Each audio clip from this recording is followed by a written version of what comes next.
Absolute Superman number 5 marks the end of the first story arc in the Absolute Universe with Superman. It was released on March 12th of 2025. Let's take a quick look at this comic, and I'll give you my thoughts on how I feel about Absolute Superman and the Absolute Universe as a whole. Hello everyone, I'm Mr. Beefy, and this is Saturday Morning Comics.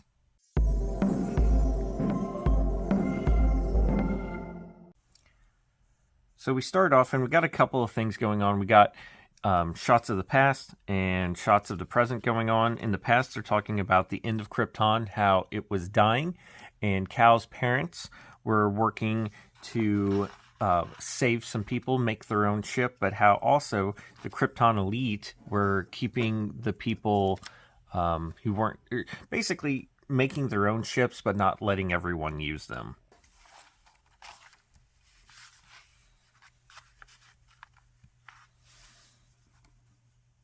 And to go along with that is, here's a shot of his mom and father finishing up on the ship, and they're talking about how there's so many more she wished she could save, but how this will have to be it down here. So these are the people that they got to their land from her, with her ship, that they think they can save. And we get a nice little image here of Krypton as it's slowly or quickly starting to die. Superman's suit Soul is trying to infiltrate the Lazarus Corp defenses to figure out where this Christopher Smith is, and find out that Brainiac is working to tap into Superman's suit. So we get a little bit of the power of Brainiac as well as what Soul can do. So we get a nice little touching moment of Kal talking to who I'm going to assume is his cousin here. It might not be, but reassuring her that this is a great ship. His parents built it before we had some rocks from the surface come up and destroy it. However, the cool thing about the ship is it bonds, so the suit that everyone wears is kind of like its own mini ship that you see going on right up here at the top. So that is what saved Kal-El. Is he had his suit, the rocks hit, exploded it, and it made its own ship. But even though everyone has their ship, we have this image here, which I do like the artwork on it, which is everyone flying through the exploding Krypton, and you have one lone ship that comes out. And it looks like Kal is alone and the sole survivor of Krypton.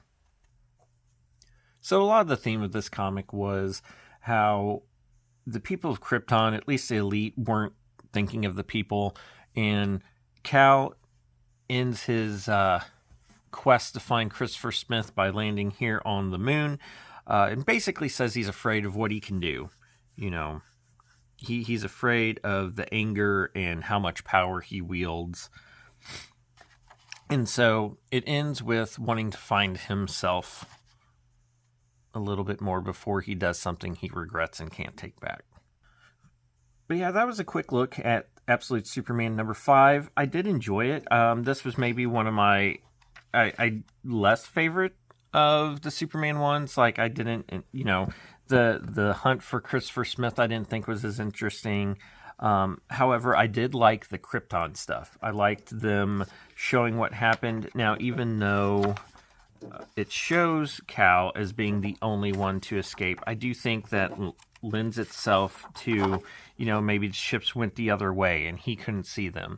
I do think that lends itself to where you could have other survivors. So was his cousin in one of these ships? Was there a version of Zod or something?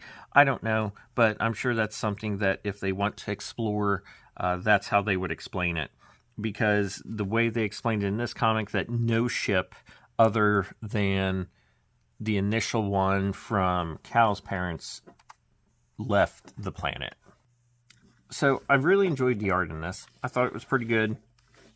The splash pages are always nice. Even the little detail and action sequences look good in my opinion. Story, I enjoyed for the most part. It was a good setup for the Absolute Universe. I would say I'm not necessarily sure I'm a fan of how it ends, but it is Superman, so it looks like the next arc in Absolute Superman is going to take us to Smallville, Kansas. So does he know the Kent family? I'm sure we're going to find out in that. But yeah, as far as the Absolute Universe goes, I do think the Superman one was maybe my favorite out of all of them. Absolute Batman, I think, was interesting to see how he interacts with his childhood friends who were his villains in the regular universe. Wonder Woman was all right. It has a lot of potential. But Superman was probably my favorite out of all of them. But let me know what your thoughts are. Did you read all of the Absolute titles? What did you think of them? Which was your favorite and why? But overall, I felt like they were good. However, I'm probably not going to continue to get them. Just because I'm already getting a lot of Batman titles and stuff like that. If I were to keep getting one, I would probably keep getting Absolute Superman. Because right now, I'm actually not pulling any Superman titles. But I'll just have to wait and see. I'm not sure I'm a fan of them going to Smallville because I can get enough of that from my regular Superman comics, because he is from there. But it might be interesting to see how they explore that topic in this universe. But I think that's going to be it for today. I want to thank you for stopping by, and I want to encourage you to go in the comments, let me know what your thoughts are of the Absolute Universe, and to go read a comic and have a great rest of your day.